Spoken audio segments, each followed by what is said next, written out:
Namastê, muita paz, Herbert. Namastê, muita paz, Bruno, muita paz a todos. E hoje a gente vai dar continuidade a nossas leituras da Bhagavad Gita, né? E o capítulo de hoje é o capítulo 10. Esse capítulo, ele é bem semelhante, né, também aos capítulos anteriores, né? Principalmente aquele capítulo que a gente até fez uma associação com aquela música do Raul Seixas, né? Não sei se tu percebeu isso, Herbert. Sim, tem partes que são tiradas dele também, né? Uhum. Onde ele vai estar mostrando as suas opulências, né? Inclusive o nome do capítulo, né? Aqui no meu livro tá A Opulência do Absoluto, né? No meu tá a excelência divina. Em essência é a mesma coisa, né? Só as palavras. Eu já tô querendo avançar pro capítulo, quer dizer, pro verso 4, Herbert. Tu quer falar sobre os anteriores? Deixa eu falar um pouquinho do 2, então, que no 2 eu acho Beleza. interessante aqui uma coisa que ele citou aqui no capítulo 2, que ele fala assim, ó: não conhecem a minha origem, nem os anjos, nem os deuses, nem os grandes espíritos, nem os adeptos, ou outros homens adiantados no saber, porque eu sou a origem deles todos. Então ele fala aqui nesse verso que a origem dele é desconhecida por todos, mesmo aqueles que alcançaram, né, essa integração com essa divindade, com essa força criadora, não compreendem a origem dessa força, né? Você compreende a força, compreende que ela está em tudo, em todas as coisas, que é o que esse capítulo vai abordar com muita intensidade, né, Bruno? Essa coisa de que está em tudo, né? Mas assim, ninguém entende a origem disso, né? Qual que é a origem dessa energia que deu origem às outras coisas, né? A nossa origem a gente vai compreendendo que a nossa origem é essa energia, mas e a origem dessa energia, né? Qual que é, né? Então ele fala que isso é incompreensível até mesmo para os anjos, né? Para esses espíritos que a gente considera os mais próximos aí de Deus, né? Para ele também a origem dessa fonte criadora é desconhecida, né? Eu achei interessante essa informação desse verso. Olha, e casa perfeitamente com aquela experiência que tu já teve, assim, projetiva, né? Que tu perguntou ao Espírito, né? E aí, vocês já encontraram Deus, né? Tu poderia relatar? Posso. Eu tive uma experiência bem interessante com um espírito bem avançado, né? E eu conversava com esse espírito e aí aproveitei, né, que ele era um espírito bem adiantado. Eu falei, deixa eu perguntar para ele de Deus, né? E aí eu perguntei se eles já tinham encontrado Deus, né? E o que ele podia falar de Deus para mim, né? Aí primeiro ele respondeu que todo mundo que estava nos planos espirituais também estavam buscando essa conexão com esse Deus, né? Que a busca continuava após a morte, né? E aqueles que tinham encontrado esse Deus, né? Eles não sabiam da origem desse Deus, e os que tinham voltado a ele não vieram contar. É igual a gente aqui, né? Quando a gente fala assim, será que quando a gente morre a vida continua? E as pessoas costumam responder assim, né? Ninguém nunca voltou para contar, né? Se a vida continua ou não, né? Em projeção astral a gente vai e volta para contar, né, Bruno? A vida continua, né? Depois da morte. Né? Mas essa jornada que a gente tem aqui na matéria, ela continua após a morte, de forma diferente, óbvio, né? Porque aí a gente entende que somos seres eternos, universais, que nossas vidas materiais são passageiras, né? Mas a busca continua do lado de lá, né? Essa busca por essa união com essa fonte criadora.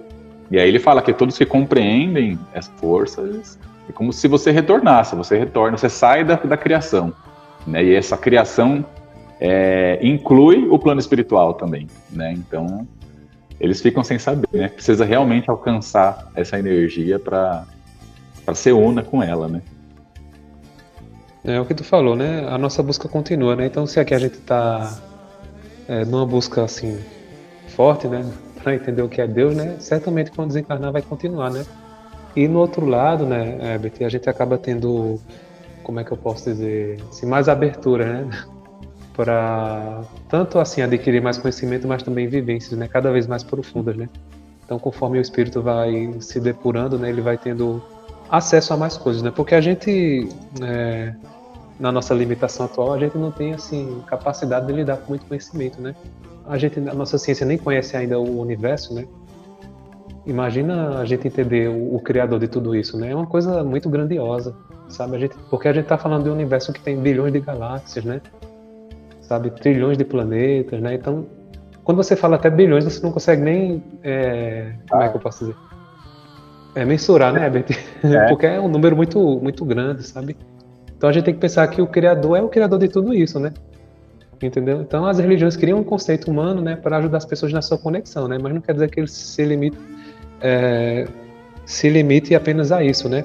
Aí aqui o Krishna vai falar sobre algumas assim grandezas, né, do criador, né? Apenas algumas, né? Não são todas, né? Seria impossível, né, expressar todas, né? Aí ele fala no verso 4 e 5: inteligência, conhecimento, estar livre da dúvida e da ilusão, clemência, veracidade, controle dos sentidos, controle da mente, felicidade e aflição, nascimento, morte, medo, destemor, não violência, equanimidade, satisfação, austeridade, caridade, fama e infâmia. Todas essas várias qualidades dos seres vivos são criadas apenas por mim. Como eu até comentei no capítulo, o capítulo de semana passada, né? Até mesmo a morte faz parte do Criador, né? E a gente vê as pessoas lutando contra a morte, né? Mas faz parte dele, né? Se ela existe, é algo divino também, né? Não é algo para a gente temer, né? É um processo natural, né? você vai ler o 8? Pode ler, Herbert. No 8 reforça isso daí que o Bruno acabou de falar. Ele fala: eu sou a origem de tudo, o universo inteiro de mim emana. Então, fica. Como você pode. O Bruno mesmo falou, né? Quer citar algumas coisas, né, Bruno? Ele citou que ele está em tudo. Ele está em todas as coisas, ele está também nas coisas que a gente sente, né? O medo, né? Coragem, né? Tranquilidade, esse sentimento, essas sensações, tudo emana dele, né? Então, todas as coisas que a gente vê, as coisas que a gente não vê, as coisas que a gente sente, tudo vem dessa fonte criadora.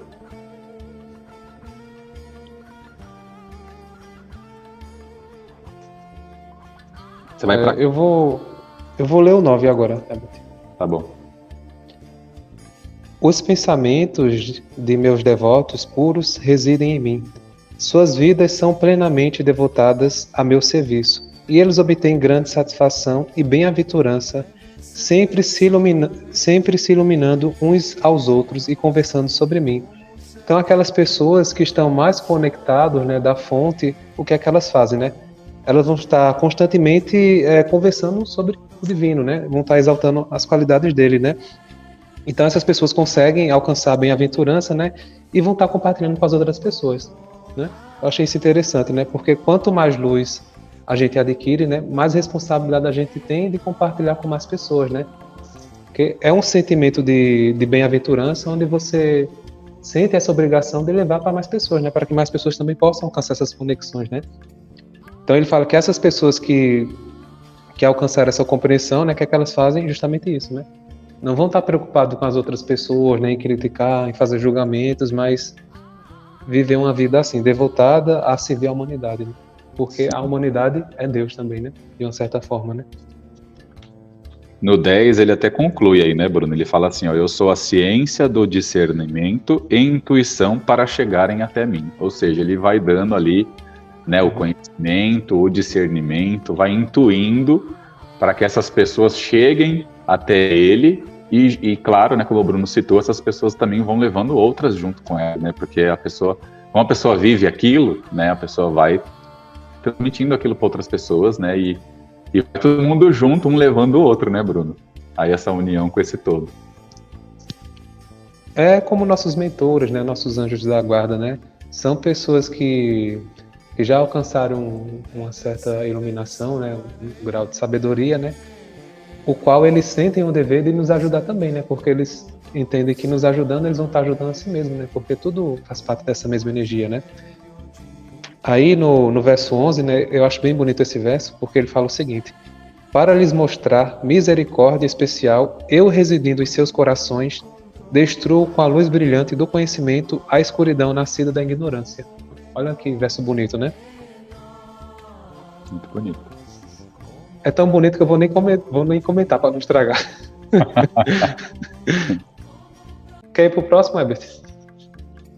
Eu só separei aqui que do 12 ao 18, o Arjuna, ele fica fazendo mais questionamentos, né? Ele quer mais detalhes, né? Você quer comentar algum aí entre o 12 e o 18? Não, eu vou pro 26. Ele faz mais perguntas, né? Ele fica querendo saber mais detalhes, porque ele tem até um trecho aqui que ele fala assim: como é que eu vou meditar em ti se eu não conheço a tua face? Se eu não sei o que eu imagino na hora de meditar, né? Ele tem um questionamento aqui, acho que no 17, que ele faz esse questionamento. Então ele pede mais detalhes, e aí o Krishna ele vai continuar nos versos seguintes, né?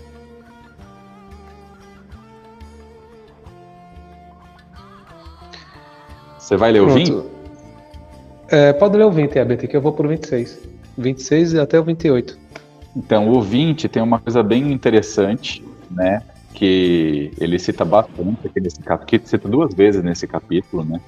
No 20 ele fala assim: sou o espírito que reside na consciência de todos os seres. Aí ele continua falando que ele é o início, o meio e o fim, igual tem na música do Raul, né? Perfeito. Depois no 32 ele fala a mesma coisa, não sei se depois se você quiser voltar, você volta, tá? Eu só vou adiantar o 32 porque ele fala a mesma coisa. No 32 ele fala de novo: eu sou o princípio, o meio e o fim. Quer falar algum aí, Bruno? Pode seguir. Beleza, eu vou pro 25, 26 até o 27, mais ou menos.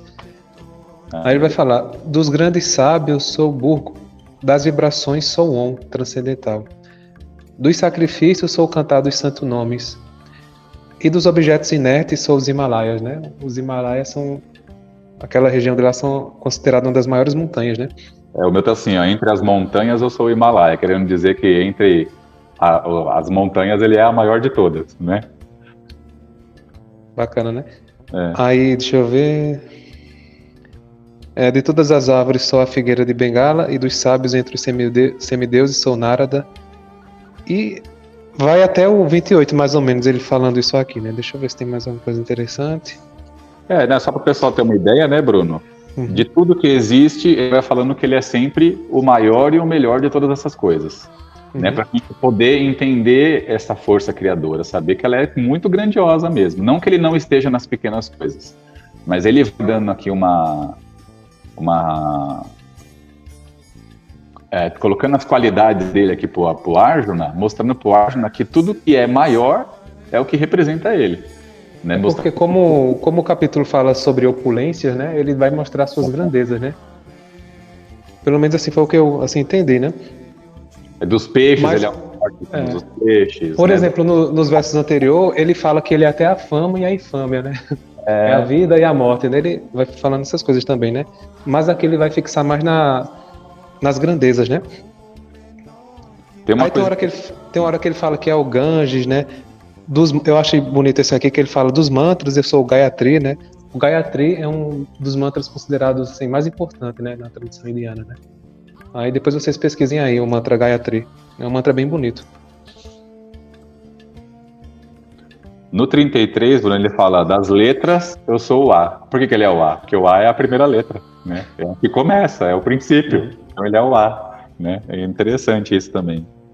E fala no 34 aquilo que você falou. Ó. Ele fala que eu sou a morte que não poupa ninguém, o renascimento que dissolve a morte. A glória, a fortuna, a eloquência, a memória, o juízo, a força, a fidelidade e a paciência. No 34 ele fala todas essas qualidades, né, atributos.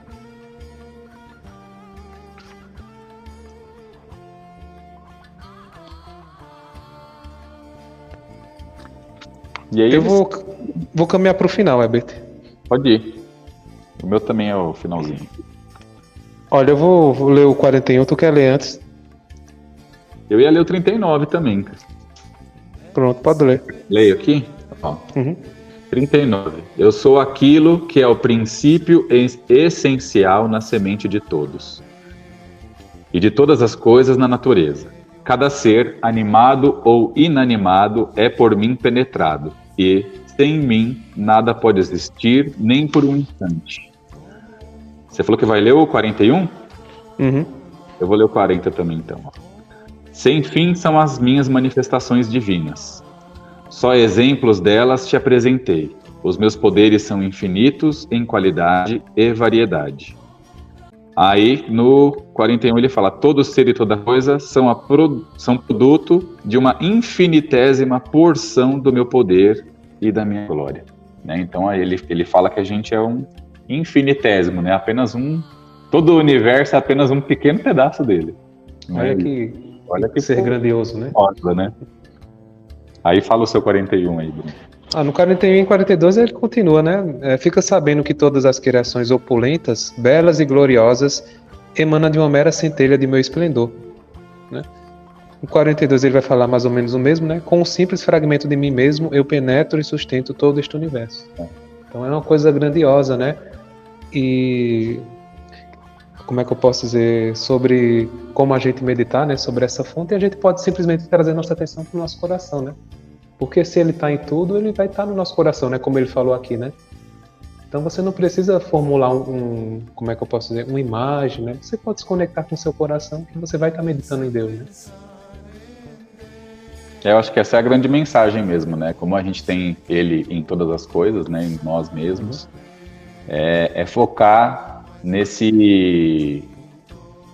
nossa essência, né? Como a gente vê muito aí de muitos mestres falando, né, formas de alcançar essa divindade. Como ele está em tudo, mas ao mesmo tempo ele não tem características como as coisas, é o vazio, esse estado de neutralidade, que eu acho que traz essa conexão com essa força, né, que está em tudo. É uma coisa muito importante também, você voltar para dentro e buscar encontrar essa pessoa que nós somos, que está ausente desses rótulos, né, desses conceitos humanos, dualidade. Acho que a gente sempre fala dessas coisas, né, Bruno? É buscar desapegar dessas coisas do mundo, porque são as coisas do mundo que nos fazem nos identificar como seres do mundo, e a gente tem que entender que a gente está além de tudo isso. Então, para entender isso, tem que buscar esse vazio, tem que voltar realmente para dentro e buscar essa conexão interna com essa força que cria tudo, né? Por isso que os grandes sábios, né, eles abdicavam de tudo, né, iam para as florestas, né, para as cavernas, né, para fazer um trabalho assim profundo e sentir essa consciência, né, dentro de si mesmo, né. E iam sem nada, né, muitas vezes pelado, né, sem dinheiro, né? No tanguinha, né, entendeu? E quando eles alcançavam essa compreensão, eles percebiam que não precisavam de nada, né? Tudo que eles precisavam já estava dentro deles, né? Então as necessidades acabavam sendo, como é que eu posso dizer, nutridas, né? De certa forma as pessoas traziam alimento, né? Então percebiam que não precisavam se preocupar com nada, né? Porque a fonte de tudo já estava presente neles, né? Então, a própria natureza, né, Bruno? Ele tá né? na floresta, ele vai lá, pega uma fruta da árvore, come, né? Tipo, não tem necessidades, né?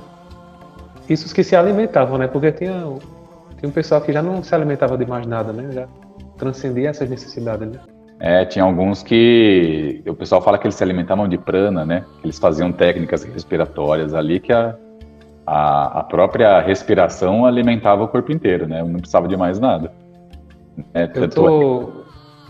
Pode falar. Eu tô lendo um livro, né, Convivendo com os Mestres do Himalaia, né, bem interessante que tem esses relatos, sabe, os mestres vivendo no Himalaia, né, como é que é o modo de vida deles, né, e foi um discípulo de um mestre que escreveu, né, mas esse discípulo também convivia nas montanhas do Himalaia, né, nas cavernas, e ele fala que o mestre dele, Herbert, ele só se alimentava uma vez, e essa alimentação era apenas leite, então só se alimentava uma vez, era leite e água, se eu não me engano, e pronto, passava o dia sem comer mais nada. E ele só se levantava 2 vezes. Uma vez de manhã e depois, se eu não me engano, à noite e pronto. O homem sumia, ficava lá na caverna, sabe?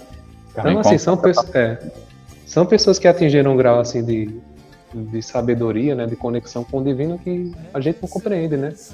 Para muitos de nós pode ser até um absurdo, né? Uma pessoa ficar desse jeito, né? Mas, assim, são pessoas que alcançaram uma realização profunda, né? E a gente tem que entender que cada pessoa tem uma jornada, né? A gente pode ter uma caminhada diferente, né? Mas para eles é o que eles estão necessitando naquele momento, né? E como a encarnação é uma roda, né? A gente está girando, né? Ora eles podem reencarnar, por exemplo, numa vida em sociedade, né? entendeu? Não quer dizer que vão permanecer todas as vivências daquele jeito, né? Então, às vezes é só um momento, né? Um aprendizado importante, né? Para na próxima ele nascer de outra forma, né? Entendeu? Não quer dizer que seja algo ruim, né? E na próxima encarnação, a própria experiência humana vai forçar ele a não ir por aquele caminho de novo, né? Que é um caminho que ele já experimentou. Então ele vai experimentar um caminho diferenciado. Se ele não alcançou a iluminação, né? Não ascensionou naquela vida de renúncia, né? Na próxima ele não vai ter a renúncia e vai ter que buscar as coisas do mesmo jeito, né? Vivendo no mundo, tendo que pagar boleto, pagar aluguel, né, Bruno? igual a gente Igual a faz. gente. Né? Não tem muito pão de fugir.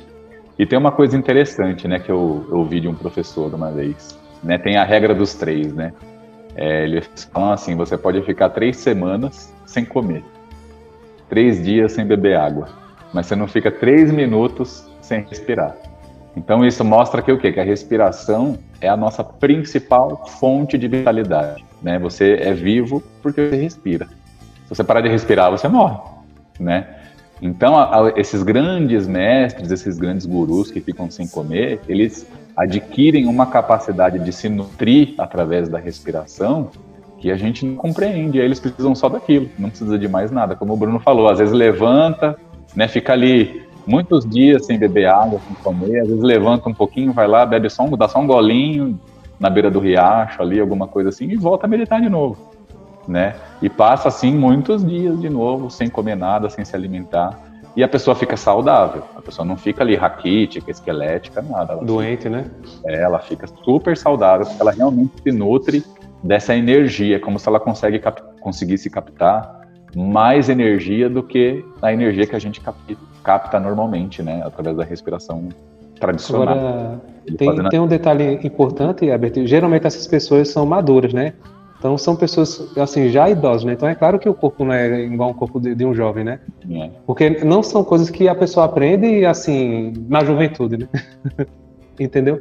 Inclusive nesse livro, né, você vê, às vezes, várias burrices, né? O discípulo fazendo, sabe? Quebrando a cara, né? Mesmo convivendo com os mestres lá, né?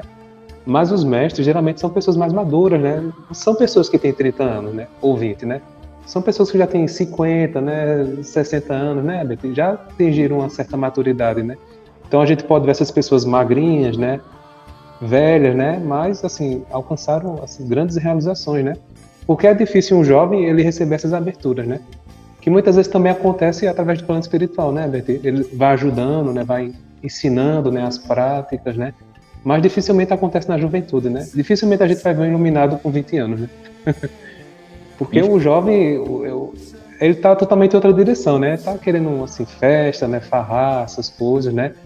Mas conforme você vai amadurecendo, né? Você meio que vai deixando essas coisas de lado, né? Já não dá tanta importância, né? Aí fica mais fácil de você receber essas ferramentas, né? Ter vivências mais profundas, né? Porque você já atingiu a maturidade, né? Você não tá preocupado mais com relacionamento, né? Com festa, né? Então esses mestres costumam ser velhos, né? Magrinhos, né? Entendeu? Isso nos mostra também a dificuldade e a disciplina que tem que ter para alcançar esses estados aí, né, Bruno? Uhum. Anos, né? São anos de prática. As pessoas acham que vão meditar, né?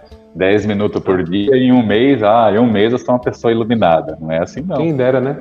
Dá muito trabalho, né?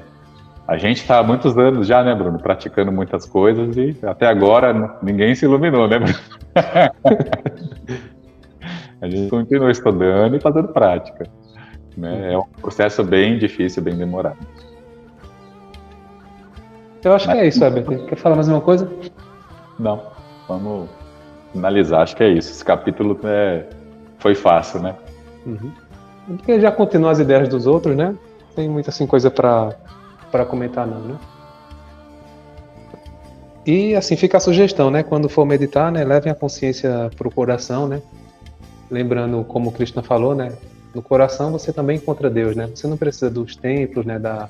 Das mesquitas, né? Ou de um local específico, né? Para ter essas experiências, né? Basta você querer, né? E conduzir sua atenção a isso, né? Porque quando a gente faz realmente de coração, né?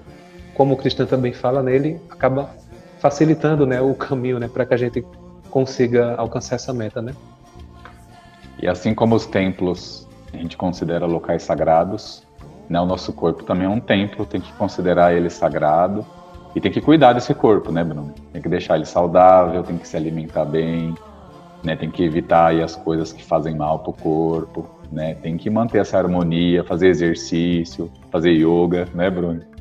Praticar ali também os asanas. A gente fala que não é só asanas, mas é importante também fazer a prática para quê? Para manter o corpo saudável, em harmonia, equilibrado. Lembrar que é um templo. Para você meditar dentro desse templo, esse templo tem que estar limpo, né? Harmonizado, equilibrado.